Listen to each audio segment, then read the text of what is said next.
Então, sejam bem-vindas. Vamos começar. E eu gosto de começar falando sobre o que a gente vai tratar nesse encontro de 1 hora, ok? Nós vamos falar sobre storytelling. Nós vamos falar sobre a diferença entre propósito e posicionamento. A gente vai falar muito sobre o que a crise está ensinando a gente em termos de conteúdo.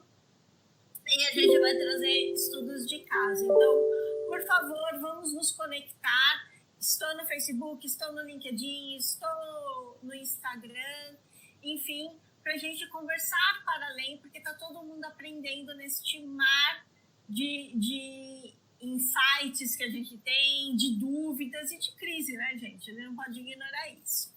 Então, eu queria começar com vocês falando um pouquinho sobre storytelling. O que é o storytelling? Por que ele está fazendo tanto sucesso, né? Então, o que nós temos? O storytelling, ele não surge agora, ele não é uma novidade, ele está na moda. Ele está na moda como vários termos, como, por exemplo, transformação digital. E ele está na moda porque isso faz parte da nossa essência, né? Nós, como seres humanos, nós somos contadores de história.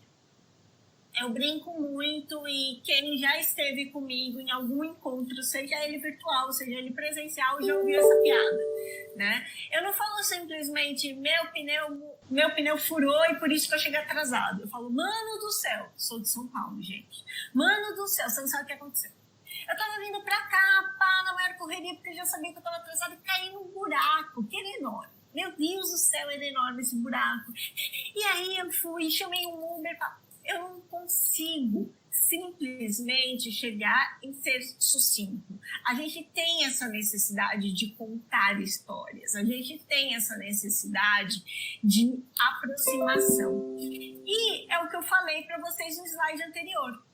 A gente faz isso porque as histórias, elas geram vínculo. Mas é qualquer tipo de história? Não. São aquelas histórias humanas, ou seja, a gente não precisa ter serzinhos humanos fazendo parte dessa história, mas a gente precisa gerar.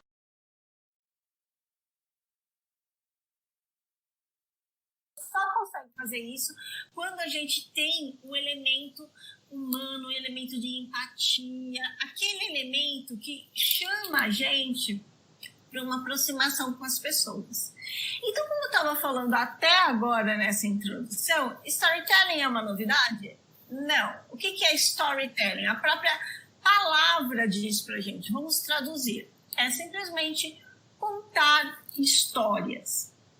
O que acontece é que hoje nós temos um excesso informacional muito grande. Nós todos somos produtores de conteúdo, nós todos somos receptores de conteúdo. E o que acontece é que a gente tem essa demanda muito grande. Desculpa, gente, acho que deve estar dando uma interferênciazinha no áudio. Mas o que a gente tem é uma questão muito grande de mostrar o que a gente acredita. Tanto enquanto pessoas, tanto quanto marcas. E aí eu vou pegar um exemplo que está super atual e eu acabei de ver numa newsletter aqui, que está super atual e as pessoas estão falando bastante do encontro no BBB entre a Dua Lipa, virtualmente, né, a Manu Gavassi e o programa em si. Esse programa já foi, assim, completamente diferente dos outros, mas a Manu Gavassi, ela gostando ou não, e aí não cabe a mim julgar, mas ela fez uma estratégia digital muito bacana de storytelling. Muito bacana mesmo. A gente vai explicar isso direitinho quando eu estiver falando para vocês as nuances de storytelling que nós temos hoje. Então, não é uma novidade, mas as pessoas estão aprendendo a usar o storytelling cada vez mais para gerar conexões com as marcas, seus produtos e seus serviços. Então, o que se baseia o storytelling? O storytelling, ele se baseia em você contar algo, em você construir uma narrativa. E, conforme vocês devem, eu sei, gente, não vamos questionar a idade, não vou denunciar a idade de ninguém, não vamos ir tão fundo, ok? Mas vamos lembrar dos tipos de texto que nós aprendemos, ó, lá atrás, ginásio. Nós tínhamos os textos descritivos, os textos narrativos e os textos dissertativos. Os dissertativos acho que está mais fresco na memória de vocês, porque vocês usaram muito para o vestibular, né? Que aconteceu, tipo, faz 2 anos. E o que acontece é que os outros tipos narrativos a gente deixou um pouquinho de lado. Mas toda narrativa, o que ela tem? Ela tem um começo, um meio e fim. Então, você tem que contar a história, mostrar como ela acontece, desde o seu início até o seu fim. É uma história boba? Não. Ela tem que ter um personagem, né? E tem que mostrar, não só um personagem, mas vários personagens, como essa história se desenrola. E, além disso, tem que ter uma passagem temporal. Então, nós temos tempo e espaço envolvido num texto que tem que ter começo, meio e fim e personagens. É muito fácil para a gente usar exemplos de storytelling quando a gente está olhando para filmes, quando a gente está olhando para o audiovisual, mas a gente consegue fazer storytellings maravilhosos. Eu gosto muito, por exemplo, de um projeto que foi feito, um projeto independente chamado Casa Caixa. Casa Caixa. Ele está no Instagram, ele é um projeto de 2018, nem é tão recente assim, que fizeram uma fotonovela no Instagram. Veja bem, você conta uma história, não é uma história para marca, produto ou serviço, mas você utiliza uma mídia social de uma maneira completamente diferente do que você está acostumado. E isso é bacana. Então, tem muita gente que fala, storytelling é audiovisual. Eu não concordo. Eu acho que storytelling, você tem múltiplas maneiras de contar histórias e eu acho que a gente tem que deixar a criatividade e o bolso permitir e mostrar pra gente como a gente pode contar essa história, ok? Outra parte que é muito importante dentro dessa questão de storytelling é a mitologia. A gente se liga muito em questões mitológicas e que não precisa necessariamente ser algo como Grécia, né? A gente não precisa ir para um Percy Jackson da vida, a gente não precisa ir para um Harry Potter da vida, mas a gente precisa de um quê mitológico para a gente criar conexões, né? É alguma coisa um tanto quanto mística. Isso ajuda muito a criar vínculos, isso ajuda muito a ver o que está rolando, gerar emoções humanas. Não é à toa que todo mundo se esvaiu em lágrimas, por exemplo, em o milagre da cela 7, é isso? Né? Eu acho que é isso. Me corrijam depois se eu estiver errada, mas as pessoas simplesmente se debulharam em lágrimas por conta desses aspectos emocionais, desses vínculos emocionais. Então, assim, tem algumas coisas que estão subentendidas, mas que levam a gente a refletir. É a única fórmula que nós temos do storytelling para que o storytelling dê sucesso, tenha sucesso? Não, nós temos arquétipos. Quem mexe muito com publicidade e propaganda, com certeza já viu a questão dos arquétipos, né? A gente já viu a questão dos arquétipos, por exemplo, em Jung, e eles ajudam muito a gente a compor personagens, a compor campanhas e também a compor histórias.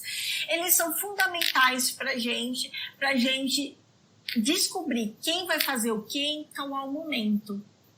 Então, os arquétipos associados à mitologia são elementos fundamentais para a gente construir um bom storytelling.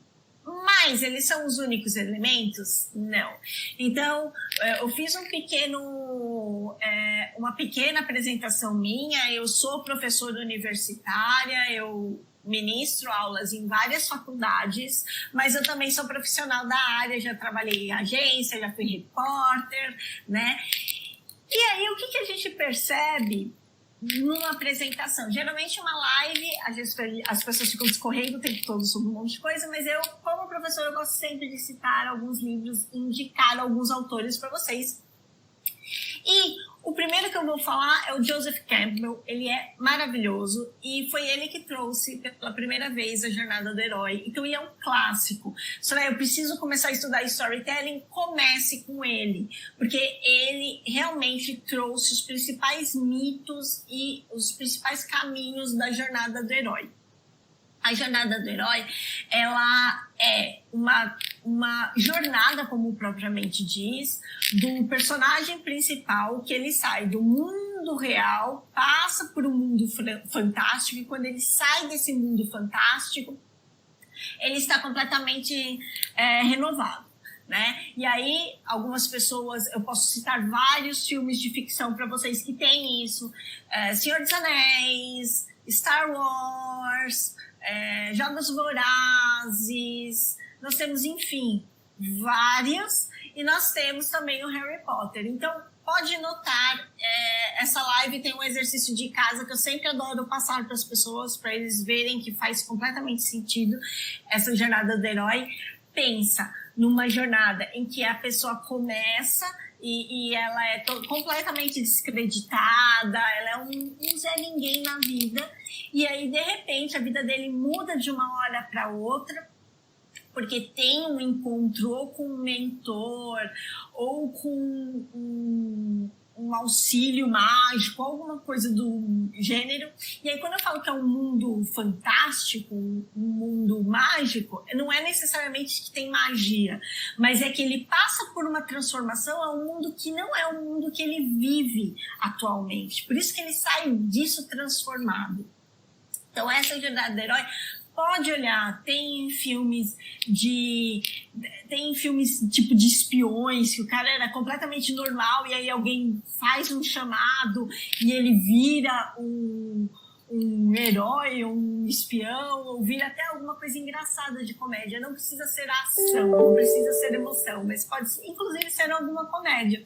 Mas ele sai completamente transformado dessa questão. E nós temos, para vocês verem como storytelling não é uma coisa de agora, o Aristóteles, ele já falava que toda história ela tem que ter um ponto de virada, né? E o que é esse ponto de virada? É a solução de um problema. E se a gente pegar e transformar essa questão do ponto de virada numa narrativa em algo que a marca precisa resolver, então o ponto de virada vai ser a solução de um problema que, no caso, a marca ou seu produto ou seu serviço vai resolver para você. Ok? Então, basicamente, essa é a questão do storytelling. Esse é um overview do storytelling. E por que eu bato na tecla de que a gente não precisa necessariamente ficar preso num formato de audiovisual?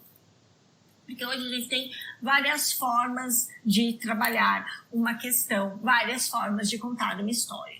Então, nós temos, por exemplo, o multimídia. Multimídia é quando você usa duas mídias, mas geralmente a gente pega o mesmo conteúdo para duas mídias. Então, um audiobook, ou isso vai muito falar sobre a minha idade, mas antigamente umas revistas que vinham com fita cassete, ou vinham com um CD para você ler a revista e depois ouvir, às vezes em inglês, a matéria, ou ouvir as músicas, que as letras apareciam na revista. Isso é multimídia. Cross-mídia é quando a gente precisa de duas mídias para elas, para a gente obter o melhor resultado, extrair todo o conteúdo. Então, por exemplo, quando a gente usa um QR Code com uma revista, né? Então a gente interage com o QR Code para ir para um outro conteúdo. Eu morri de rir porque eu assisti a live do Raça Negra e ele falou que não sabia, né, o vocalista, usar QR Code. Acontece, gente, nem todo mundo está preparado para transformação digital e nem todo mundo precisa estar preparado, né? Mas isso é um assunto para uma outra live. Então a gente precisa interagir entre duas mídias para ter um conteúdo maior. E aí a gente tem a narrativa transmediática, que é ideal para os tempos de hoje. Que são narrativas transmídia de uma maneira muito simples. São simplesmente narrativas que são independentes, mas elas são complementares ao mesmo tempo. Então, eu vou dar um exemplo para vocês, que é um exemplo que é atual ainda, apesar de a série já estar há muitos anos rodando. The Walking Dead. Então, The Walking Dead, o que você tem? Você tem os games, você tem os livros, você tem as HQs, você tem a série, você tem o spin-off da série. Você pode analisar cada uma no seu momento, mas, ao mesmo tempo, se você quiser pegar o melhor de todos os mundos, você lê tudo, vê tudo, joga tudo. Ok?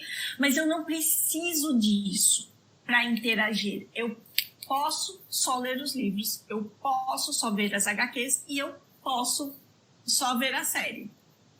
Mas, às vezes, se você consegue, às vezes, assistir as duas séries, Fear the Walking Dead e The Walking Dead, você sabe que alguns personagens misturaram, que algumas histórias têm impacto em outras, e você tem uma experiência muito mais imersiva e muito mais densa, você consegue perceber muito mais questões dentro daquilo que está sendo apresentado.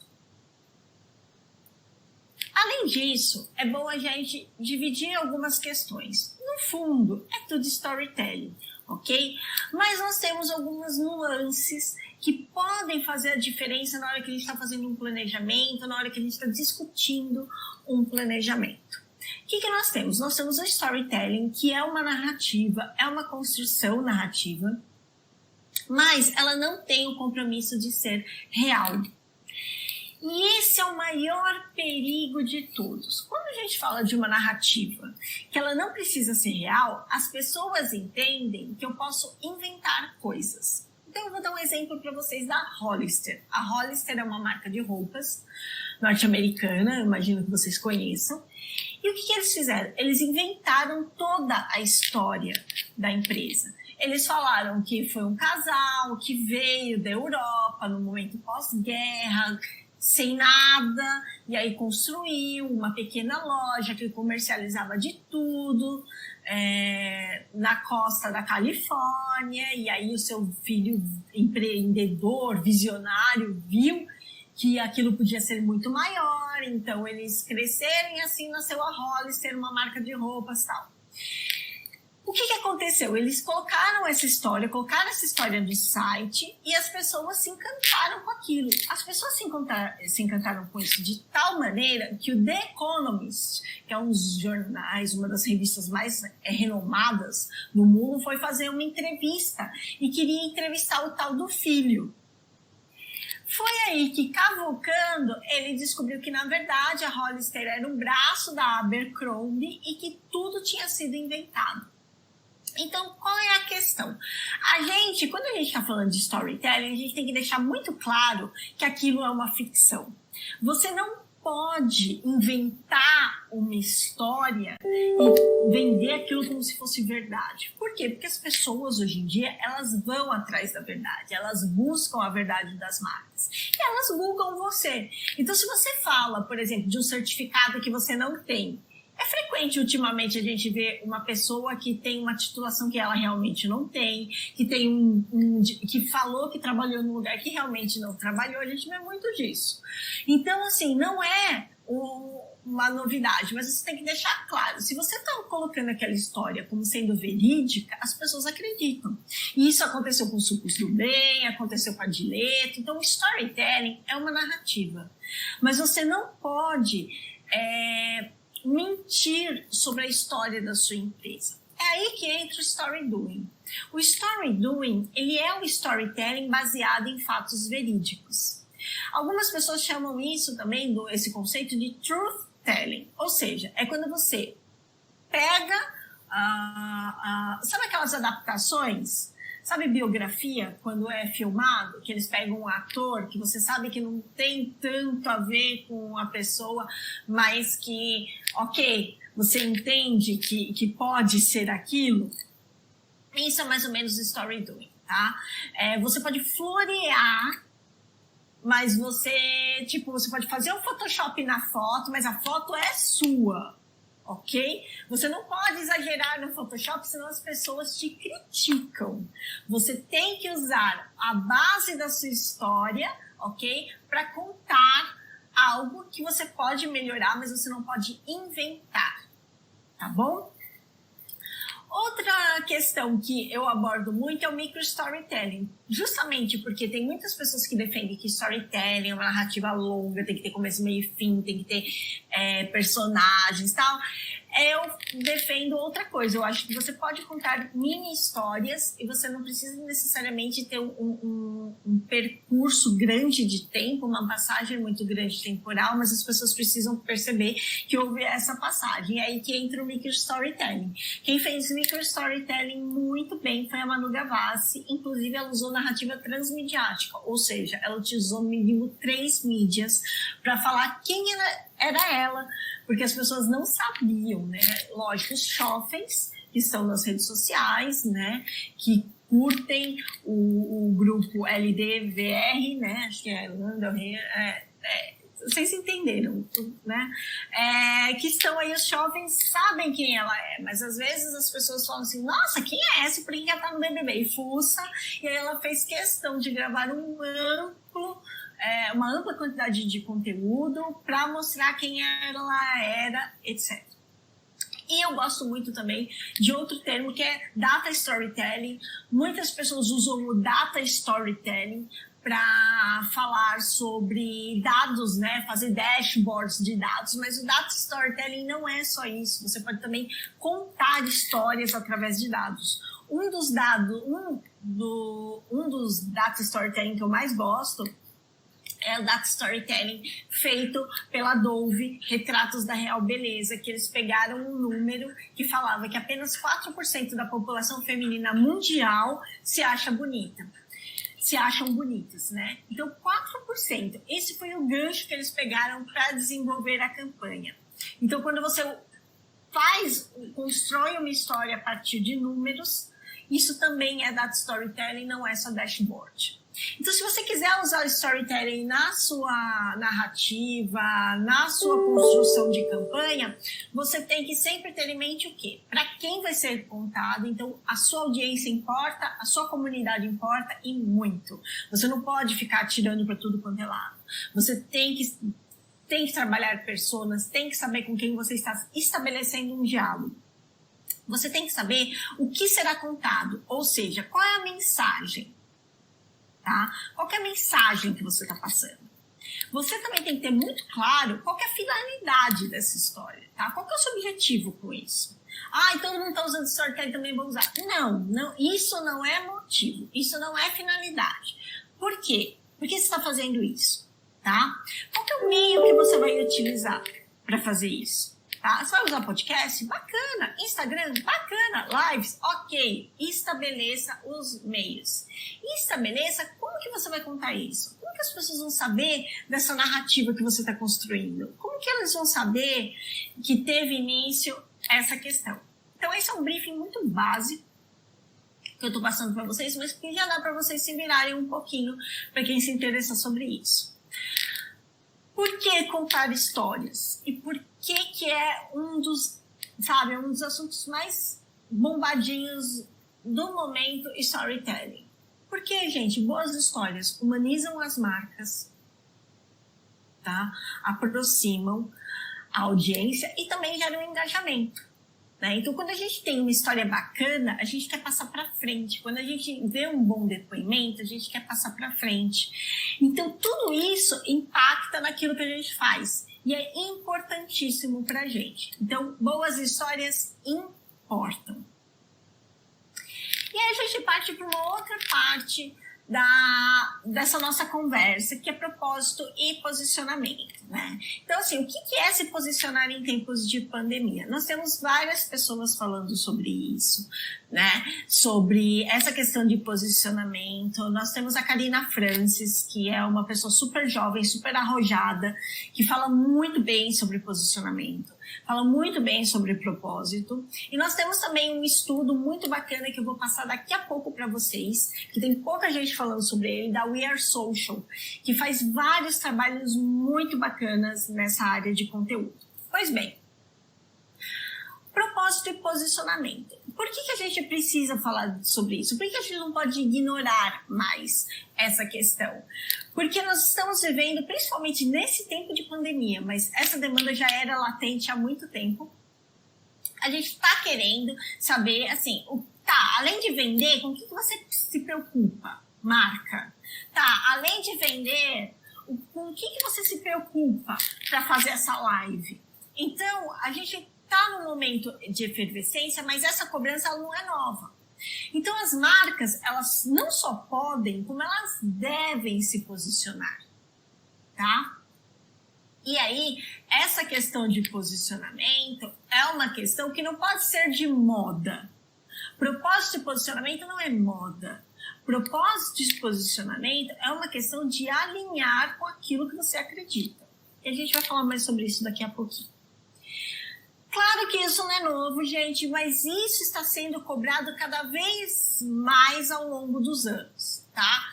Tem um custo. Por quê? Porque toda vez que você se posiciona, principalmente sobre um assunto que é um assunto que não deveria, mas é polêmico, como, por exemplo, igualdade de gênero, como, por exemplo, a questão LGBTQI+, né? Como, por exemplo, a questão racial, social, a gente não deveria ser punido por isso, mas ainda nós encontramos grandes barreiras. Então, se posicionar tem um custo. Mas aí a pergunta que eu lanço para vocês é mais custoso não se posicionar ou se posicionar? A curto prazo, se posicionar é mais custoso. A longo prazo, não se posicionar é mais custoso. Ok? Como eu falei, não é uma novidade. Em 2015, nós já vimos a Boticário sofrendo com isso quando ela se posicionou na campanha de Dia dos Namorados, colocando casais interraciais, casais com diferenças de idade e casais homoafetivos. Ela sofreu boicote? Sofreu boicote. Mas, gente, morreu a marca? De jeito nenhum. Muitas pessoas passaram a respeitar ainda mais pelo seu posicionamento. E em 2018, nós tivemos o posicionamento da Nike também, quando ela contratou o Colin Kaepernick para sua campanha Just Do It 20 anos, né? Que era o Dream Crazy.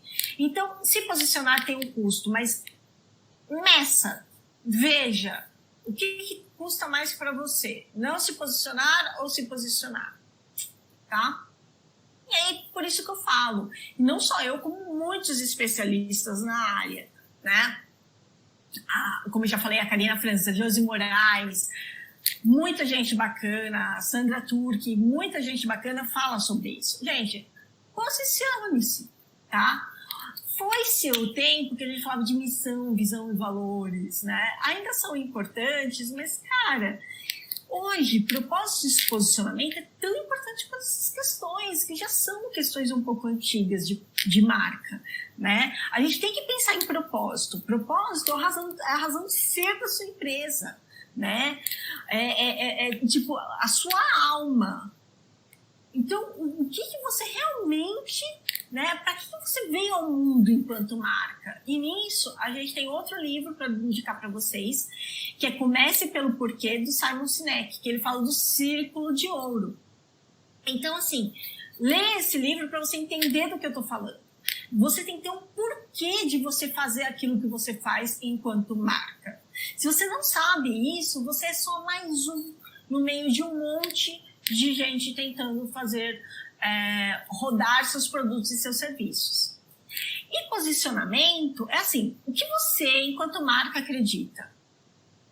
O que você, enquanto marca, defende? E entenda, isso não é marketing de causa. Porque marketing de causa, amiguinho, você dá o dinheiro, você patrocina algo, mas você não pratica aquilo que você está fazendo. Tá? Posicionamento é diferente. Você acredita naquilo e você pratica aquilo que você está fazendo. Então, tem uma diferença muito grande. Tá? Então, retomando, posicionamento não é marketing de causa. Tá? As marcas, elas são formadoras de opinião. Elas são formadoras de opinião?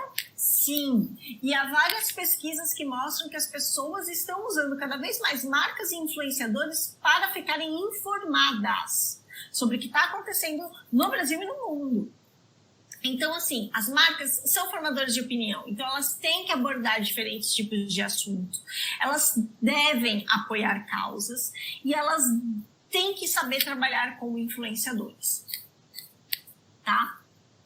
Então, basicamente, é isso de propósito de posicionamento que eu tenho para falar para vocês. E aí vem um conteúdo inédito que eu ainda não abordei em nenhum lugar, em nenhuma live, e que a minha fonte de inspiração para isso foi esse projeto do We Are Social. Depois, se vocês quiserem, eu compartilho para vocês. Me mandem um e-mail, contato@sorayalima.com, ou me pede pelo Instagram, @sorayerrador, HERRADOR, me pede, né, que eu mando para vocês não só essa apresentação, mas também mando para vocês essa pesquisa que eu falei da We Are Social, né? É uma pesquisa em inglês, por isso eu trouxe os principais insights para a gente discutir e também para traduzir para vocês, né?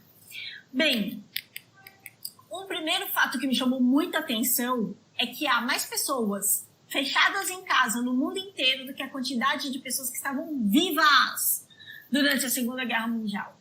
Ou seja, o mundo mudou, as prioridades mudaram. Hoje nós somos bilhões. E aí, como que a gente se depara com um novo tipo de guerra? Que é a guerra pela sobrevivência, a guerra com relação à saúde, a guerra com relação aos negócios, né? A gente percebe, e aí esse estudo comprovou, que a questão da comunidade, da união das pessoas é muito importante. A comunidade, ela sempre foi muito importante dentro do ambiente digital e muito antes das redes sociais. Tá bom? Mas o que acontece é que a gente percebe que hoje as marcas mais fortes, elas têm uma comunidade por trás dela. Os influenciadores mais fortes têm uma comunidade por trás dela. Mais uma vez eu vou falar de BBB, gente. Vocês não viram? Virou, parece Fla-Flu, parece Corinthians e Palmeiras. É uma guerra isso, gente. Não deveria ser assim, mas virou. Por quê? Porque a gente tem comunidades por trás. Nós temos realmente pessoas que compram aquilo que a gente fala, não só o que a gente realmente comercializa.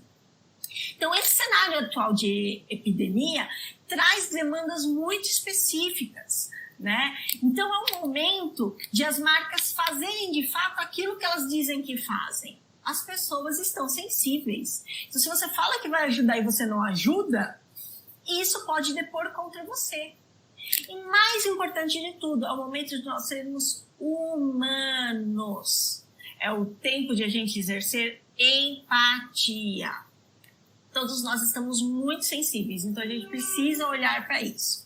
Então, a gente vive agora num momento que a gente tem que olhar, pensa nisso, tipo, conjuntos, né? Contém, está contido, né? Então é minha família no centro, depois eu tenho que pensar na comunidade onde eu estou inserido, eu tenho que pensar no meu país, eu tenho que pensar no meu mundo, né?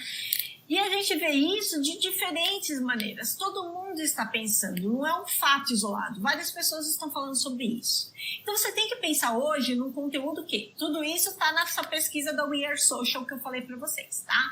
A gente tem que pensar num conteúdo que trabalhe a sua comunidade, mesmo que em um período de recessão, então com ofertas de ajuda, com ofertas de informação, focar em clientes e comunidades que fazem a diferença, não apenas agora, então agora eu vou focar nesse público que está precisando de mim. Tem que focar neles, mas também tem que focar nas pessoas que vão continuar precisando de você, porque num momento isso vai passar. Vai passar, gente. Pode demorar um pouco, mas vai passar. Então, o seu conteúdo, e é esse panorama que eu estou trazendo para vocês, é que tem que pensar em algumas questões que são muito fortes e que se você ainda não parou para pensar, porque isso não é um problema que vai acabar quando as quarentenas finalizarem, é um problema que vai perdurar, o mundo já mudou, vocês têm que se atentar a isso sim. Então, vocês têm que se atentar a comunidades, tá? Então, vocês têm que ficar de olho nessas comunidades que estão se formando e que podem ser temporárias, tá? E que quais são as demandas delas. E essas demandas têm que ser muito específicas e reais, né? Será que a gente está realmente precisando de tanta live? Mas a partir do momento que essas lives elas se tornaram humanitárias para arrecadar alimentos, será que elas não são necessárias? Outra questão que é muito importante dentro desse cenário. Eu devo anunciar? Essa mesma pesquisa trouxe um dado muito interessante. Anúncios são controversos. 28% das pessoas vão torcer o nariz para marcas que fizerem anúncios nesse momento. 28%, gente. A questão do conteúdo, né? A gente vê um gasto com mídia, porque ninguém quer investir agora.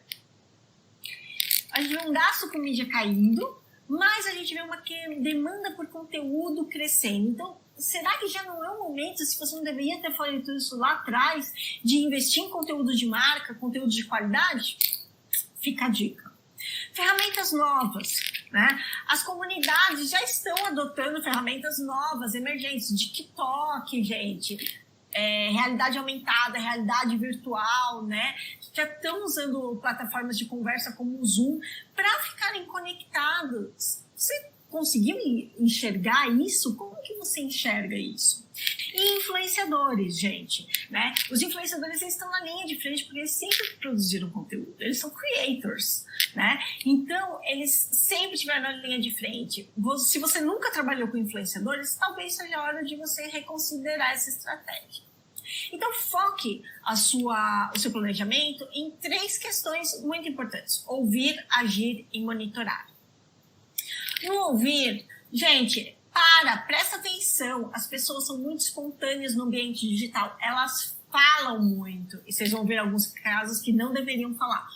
Mas elas falam muito e elas estão aí. Usem ferramentas de monitoramento de redes sociais, né? Nós temos várias. Nós temos o Scoop, nós temos o Netlitic, nós temos Stiling, nós temos N ferramentas. Mas prestem atenção no que estão falando, que a sua comunidade está falando, que as marcas estão falando, né? Haja, né? Pense no agir, pense horizontalmente sobre essas comunidades, como que você vai interagir com a sua audiência, como que você pode contribuir de maneira positiva, né? E assim, fez o social listening, ouviu o que as pessoas estavam falando, implementou ações, monitore, gente, continua de olho nas redes sociais. Por quê? Porque as pessoas vão falar para você o que elas estão pensando sobre aquilo, o que é relevante para elas, e aí você pode ver se o seu planejamento está dando certo ou não e rever as suas estratégias. Tá? Então, todos nós, nesse momento de crise, temos um papel. Você já parou para pensar qual que é o seu papel dentro disso tudo que a gente está vivendo? Se você não parou para fazer isso, você tem 11 atitudes para agora tomar e reverter essa situação. Primeiro, esteja ligado no que a sua comunidade está falando, tá? Olhos e ouvidos muito atentos. Olhe para a verdade da sua marca. O que ela realmente representa. Configure uma newsroom. O que eu quero dizer com isso? Abasteça-se de fontes de boa informação. É importantíssimo para você saber os próximos passos da sua marca, quando acaba uma quarentena, quando se a LGPD caiu ou não, se você tem que prestar atenção num conteúdo. Mas eu estou planejando conteúdos semanais agora, porque eu nunca sei o que pode mudar, tá? Então, se informe e tenha fontes críveis de informação. Seja humilde, tá? Errar é humano e reconhecer o erro é mais humano ainda. Conecte-se. Pare com aquele tipo de conteúdo, de história que vive ao redor do seu umbigo. Cuide da gestão das suas comunidades online. Isso é mais importante do que nunca. As pessoas estão sensíveis, as pessoas querem se conectar. Tá? Reveja o tom de voz da sua marca. Talvez não seja o momento de você ter um tom de voz super bacana, super legal, porque esse momento é um momento um pouco tenso, ok? Seja prestativo, ofereça informações, conteúdo relevante, faça campanhas de ajuda e faça um bom planejamento de conteúdo. É só isso? Não, eu falei que eram 11. Tá? Não tenha medo de dar um passo para trás, tá? Às vezes, no meio do furacão, a gente não pensa direitinho. Esse é o momento em que você não tem que agir no reflexo. Você precisa refletir sobre a melhor ação que você precisa ter. Então, dê esse passo para trás, mas ao mesmo tempo, seja ágil. Adapte-se ao que está acontecendo, ok? Então, a gente tem que planejar, a gente tem que agir agora, mas sempre planejar a longo prazo, porque essa crise vai passar. E aí, com relação ao conteúdo, o que foi verificado através de uma pesquisa chamada Pandemic Culture, feita pela Canvas 8, é que todas as comunidades de todas as marcas vão passar pelos seguintes estágios: negação, ansiedade, adaptação e reavaliação. Isso durante a crise. E depois a gente vai ter que enfrentar um novo normal, que é esse momento pós-crise. Então, quais são os conteúdos ideais ou algumas sugestões, alguns exemplos de conteúdo para as comunidades, tá? Na negação, o que você pode fazer? Como a gente ainda não sabe como que as comunidades estão gerindo muito bem isso, às vezes você pode apoiar. O uso de uma hashtag ou o apoio a uma campanha já faz a diferença. No momento de ansiedade, dê à sua audiência conteúdos que ajudem nesse período. Pode ser uma live, pode ser um e-book, e facilite a conexão humana. Isso também é muito importante. Passada a fase de ansiedade, tem a adaptação. E aí, na adaptação, ok, gente, está tudo acontecendo, beleza, já entendi. Essa é a realidade agora. O que a gente vai fazer? Vocês podem trabalhar com lives, vocês podem fazer trabalhos com influenciadores, vocês podem também trabalhar com VRVA. Outro dia, eu não sabia, né? Né, gente?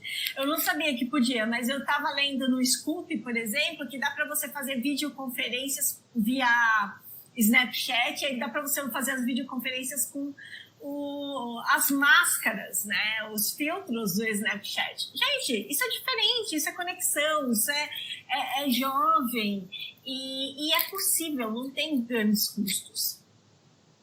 Depois tem um momento de reavaliação, né? Que é quando a gente pensa em tudo que a gente fez durante a crise, tudo que está acontecendo durante a crise, e nesse momento você tem que ser empático. Você tem que ser útil e você tem que ser otimista. Olha, gente, estamos passando por isso, mas a gente está junto, fica aqui que vocês passam de ano, vamos ter fé, olha, usa essa ferramenta que é bacana, respira.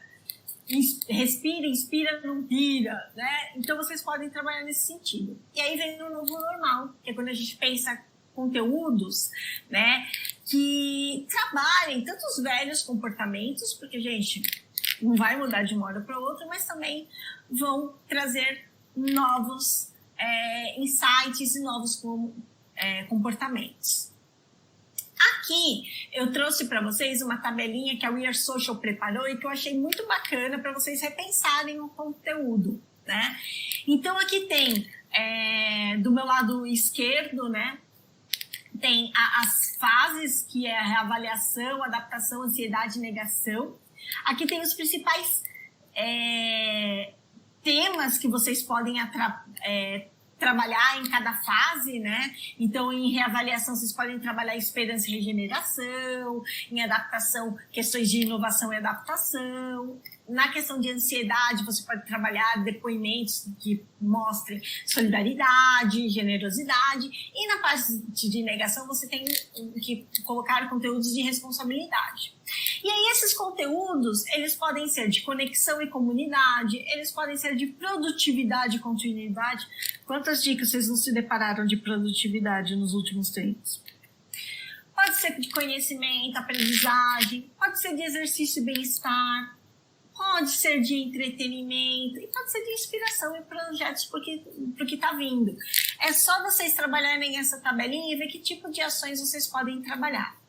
Indo para a fase final, eu trouxe alguns estudos que deram super certo nessa pandemia e estudos que deram super errado. Eu vou começar com o que deu super errado, que foi a questão do Junior Durski, né, do Madeiro, proprietário do Madeiro, que foi para as redes sociais falou, não podemos parar porque 5 ou 7 mil pessoas vão morrer. E além disso, ele demitiu 600 funcionários. O que acontece? As mídias sociais, elas dão aquela falsa ideia de que tudo é liberdade de expressão. E não é, gente. A gente tem que tomar muito cuidado, a gente tem que ter muita responsabilidade. Não é falar o que dá na telha. Tem que ter um mínimo de planejamento. Então, quando você vai para as redes sociais, você tem que ter o mínimo de responsabilidade quanto àquilo que você vai falar, porque as redes sociais, né, gente, é para o mundo que você está falando aquilo. Para vocês terem uma ideia, a agência de bolso fez um trabalho super bacana de estudar a repercussão que teve o Madeiro e a repercussão que teve a ação do Outback, que eu já vou falar sobre isso, né? Quando o Junior Durski falou que, mas, gente, se tiver que morrer 5-7, que morra, né? Mas a economia deve continuar. Eles tiveram 63% das menções, né? A saúde da marca foi super impactada, 63% das menções eram negativas, né? E quando, na mesma semana, ele demitiu 600 funcionários, as menções negativas aumentaram e foram para 67%. Então, a gente tem que tomar muito cuidado com aquilo que a gente faz. Em contrapartida, um concorrente deles, direto, que é o Outback, fez o quê? Viu que os mercados locais estavam sendo impactados e doou seus ovos de Páscoa para que fossem vendidos nesses locais. Qual que foi o resultado? Eles tiveram 74% das menções positivas. Então, para vocês verem que o que a gente faz reverbera, tanto para o bem quanto para o mal. E às vezes, tudo bem. Mas você não acabou de falar que posicionamento é importante? Sim, eu não falei que posicionamento tem um custo. Então, você tem que tomar muito cuidado com o custo desse posicionamento, com as suas menções, o que você faz nas redes sociais, né? Outra questão que foi super emblemática, as lives, aí eu trouxe a live da Marília Mendonça, que foi o recorde, né, de audiência no YouTube e que fez com que, inclusive, o YouTube repensasse as suas atribuições com relação a lives, né? A Stone foi a marca que fez parceria, ela apoia pequenos e médios negócios, e a Avelar foi a agência responsável por isso. E a Avelar soltou para o mercado um estudo super bacana sobre os resultados dessa live. Então, foram 54 milhões de views, 2,6 milhões de gostei, 3,2 milhões de audiência, 1,2 milhão de pessoas até o fim da live e 5,8 mil compartilhamentos. Soraya, mas você só trouxe os números das mídias sociais? Não, gente, porque o motivo da live era apoiar esses pequenos e médios, né, empresários. Então, a live conseguiu arrecadar 225 mil quilos de alimento, 3,6 mil litros de refrigerante, 2 mil quilos de argamassa, 100 litros de tinta, 10 mil quilos de batata frita, 2 mil quilos de produtos de limpeza e 250 quilos de pão de queijo. Então, veja bem, olha o resultado de você trabalhar a sua comunidade, de você trabalhar com influenciadores em prol de alguma coisa. Isso também é micro storytelling, isso também é uma forma de você produzir conteúdo com histórias. Tá? Girafas. O que aconteceu? O CEO ele foi afastado depois, mas o CEO ele colocou a seguinte frase, ao invés de estar com medo de pegar esse vírus, também deveria estar com medo de perder o emprego. Eu não tenho os números, mas isso repercutiu de uma maneira super negativa dentro do ambiente digital, não impactou necessariamente nas vendas da marca, mas repercutiu muito na imagem da marca, que era super positiva. As pessoas adoram girafas, eu adoro. As ações de real-time marketing deles são sensacionais, mas, né, acontece. E aí vem a live da Sandy Júnior, que foi uma das últimas, né? Hoje nós estamos no dia 23, nós tivemos... aconteceu no feriado essa live, né? Foi uma ação das Casas Bahia e do Elo. A Sandy até falou de compras parceladas, gente como a gente, né? Mas também trabalhou a questão de doações. E aí, no perfil do Rafael Martins, que é CEO do Share, ele trouxe alguns números sobre essa live, né? Que a live arrecadou mais de 10 mil toneladas de alimento, 350 só pela doação das pessoas, conseguiu 5 toneladas de ovos, 500 mil para a Central Única das Favelas, por meio do PicPay, 1 milhão de testes rápidos para o coronavírus, 5 mil máscaras para profissionais da saúde e fora as vendas que foram realizadas pela Universal Music. Então, eu trouxe para vocês um overview, eu vou abrir agora para perguntas, mas o que acontece é isso, gente, aqui estão os meus contatos. Soraya Rador é o Instagram, contato@sorayalema.com é o meu e-mail, esse é o meu LinkedIn, vamos manter contatos, mas o que eu procurei falar para vocês, assim, que o storytelling ele está na nossa vida há muito tempo, que hoje é importante, dentro do storytelling que a gente está fazendo, considerar a questão de propósito e posicionamento, e que em tempos de crise a gente tem que repensar os nossos conteúdos, mas a gente tem que repensar o nosso conteúdo com planejamento e estratégia. Bem, eu queria agradecer muito a presença de todos vocês. Eu não consegui interagir aqui com vocês em tempo real, porque eu estou usando 2 ferramentas para transmitir essa live para vocês. Então, eu não consegui interagir com vocês em tempo real, mas vocês têm os meus contatos, vocês vão ter os slides, e eu queria fazer um convite. Frente a tudo isso que a gente está vivenciando, eu em parceria com a Trampos em parceria comigo, nós desenvolvemos um curso de storytelling para vocês. Como a gente ainda está em quarentena, esse curso de storytelling ele vai ser EAD, ele vai ser online. Então, se vocês tiverem interesse em se aprofundar sobre esse tema e bater mais papos comigo sobre conteúdo, sobre como construir histórias para as marcas, fiquem ligados que o curso vai acontecer agora em maio, ok? Então fica o convite. Muito obrigada, Trampos. Muito obrigada, gente. Nós temos muito a agradecer a você, Soraya, em nome da Trampos Academy. Eu agradeço a você. Sempre bem-vinda. Sempre que você quiser discutir algum tema aqui, o espaço é seu. E falando, gente, ainda sobre esse curso que tá maravilhoso da Soraya, ele já tá disponível lá na página do Trampos Academy. A gente vai mandar para vocês também e-mail com mais informações, o que vai ter nesse curso. Mas ele já está disponível com um preço especial até agora, dia 31. E as datas dele vão ser dia 26/5, 28/5, 2/6 e 4/6. Aí é só acessar trampos.academy que você vai ter as informações. Mas a gente vai mandar para todo mundo. Se você ainda não tá na nossa lista de e-mail da Trampos, só você deixar um comentário aqui que a gente responde o seu comentário com a página. Obrigada de verdade, Soraya, foi um prazer, assim, eu pelo menos aprendi muito, deu pra pensar bastante coisa aí em meio do que a gente tá vivendo. Obrigada, gente. Tchau, tchau. Até a próxima. Tchau, tchau.